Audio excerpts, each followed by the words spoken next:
feel like this might be as good as this setup is gonna get for right now.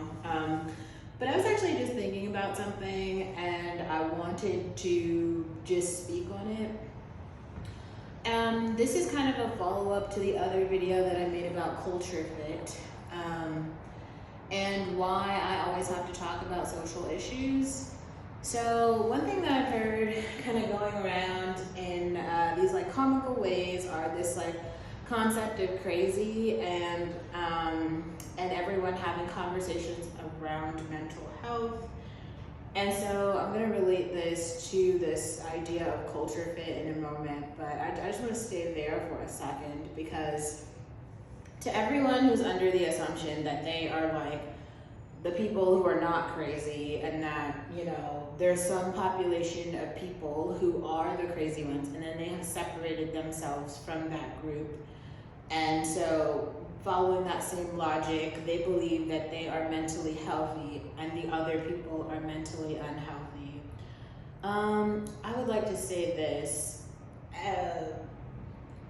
In the same way that the physical health, like as you get older, your physical health deteriorates. As in like the day you're born, your heart is on its way to die. As in like, when you're in the womb, your heart starts to grow, all your organs, right? They grow, but then as soon as you're born, like you only have a certain number of heartbeats and then you die. Like the human heart has like a maximum number of heartbeats, and the closer and closer that you get to that maximum number of heartbeats, you like are not as healthy as you were when you had 0 heartbeats. It's like, I have this iPad here, right? The day that I purchased the iPad and I opened the iPad, it's no longer new. Next year, a new model will come out. This will be old.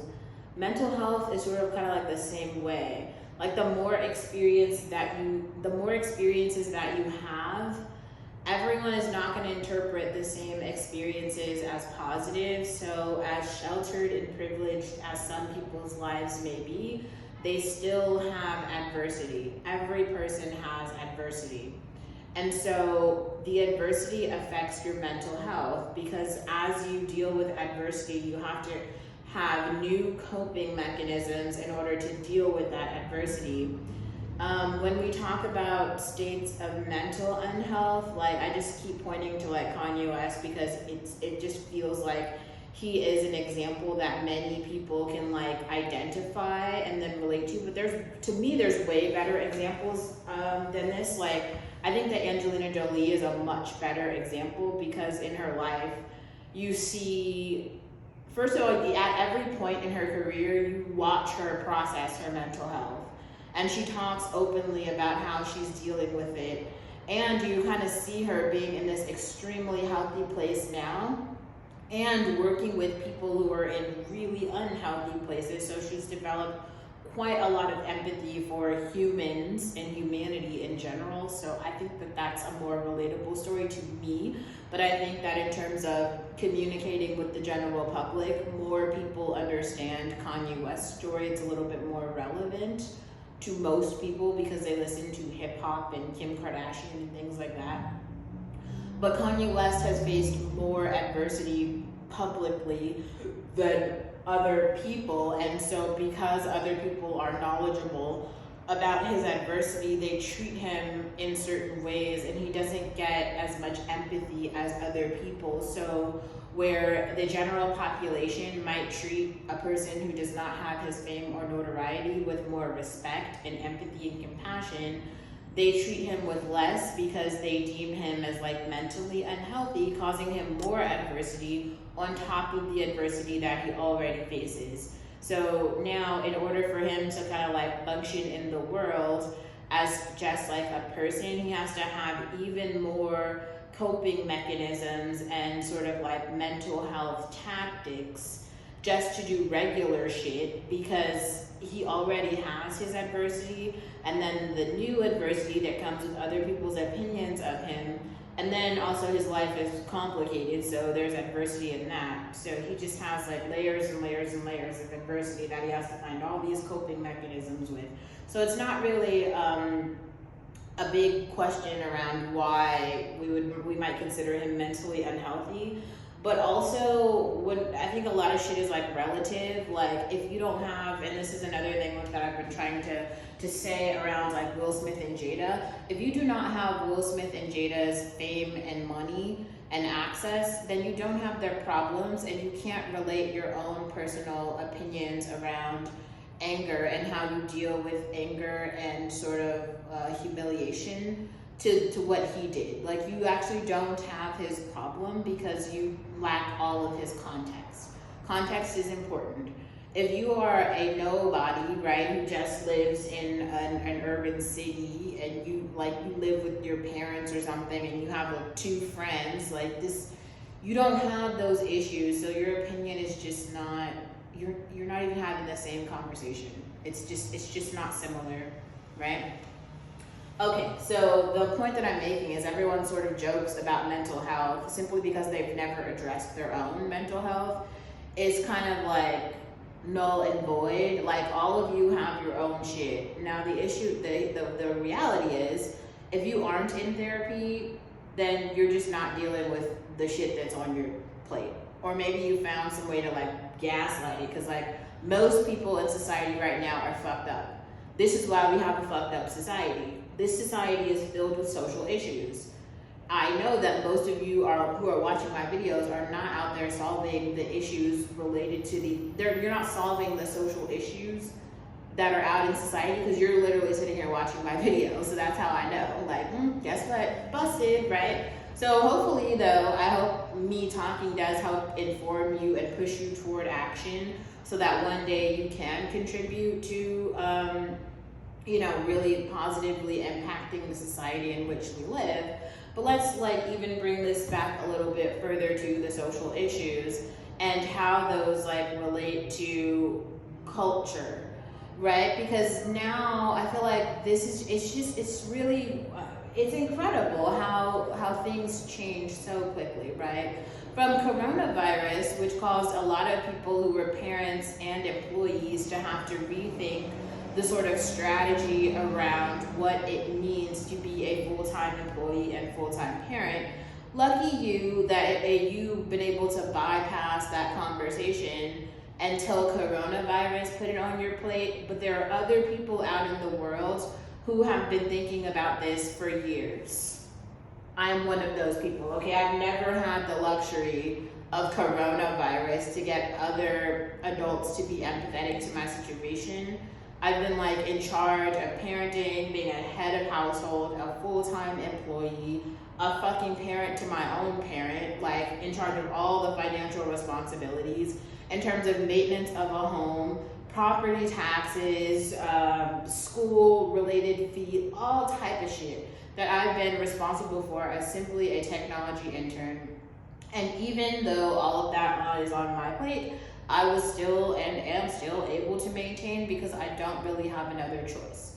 So for other people, right, who lack all of that social context and who are able in multiple ways to distribute that work and distribute those responsibilities out to other people, or maybe you just don't have those responsibilities at all, OBH to you, lucky you, those social issues do not fall on your plate. I think it's very funny though, because now via coronavirus, more people who are parents have had to think about those things in real time. And now with Ukraine and the white refugee crisis, okay, now there are white people who are having conversations around immigration and refugee statuses and bringing those into the workforce. It's all over Twitter, it's all over LinkedIn, there are stickers and flags everywhere, and I just don't understand. Which one is it? Do we care about all of the people, or do we not? Some of us have been out here fighting for our lives for quite a long fucking time.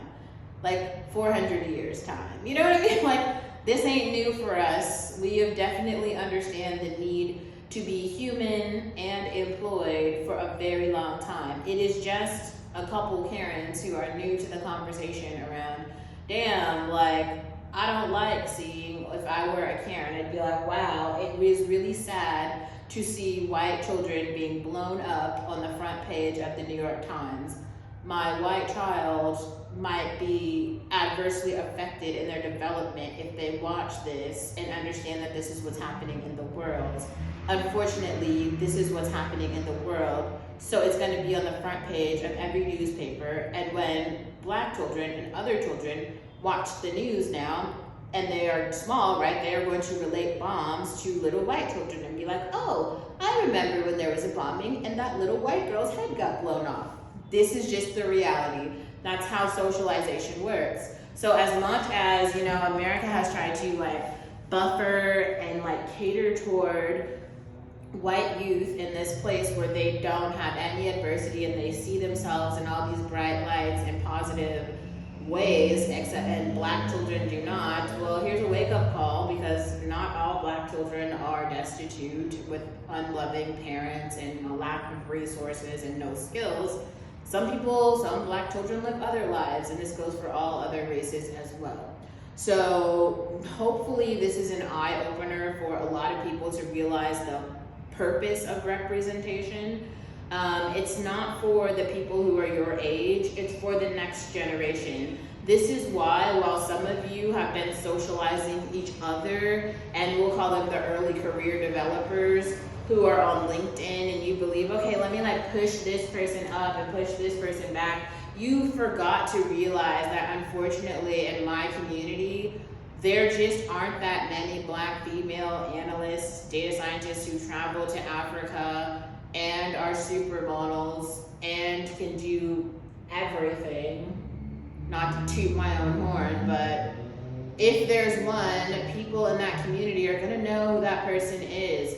So every single thing they do, if it's right or wrong or approved or not, is going to be analyzed and judged by that community. So without the approval of any of you, I have to continue moving forward. So I just had to create a whole nother image of what it's like to be basically without a career for a whole year and a half virtually.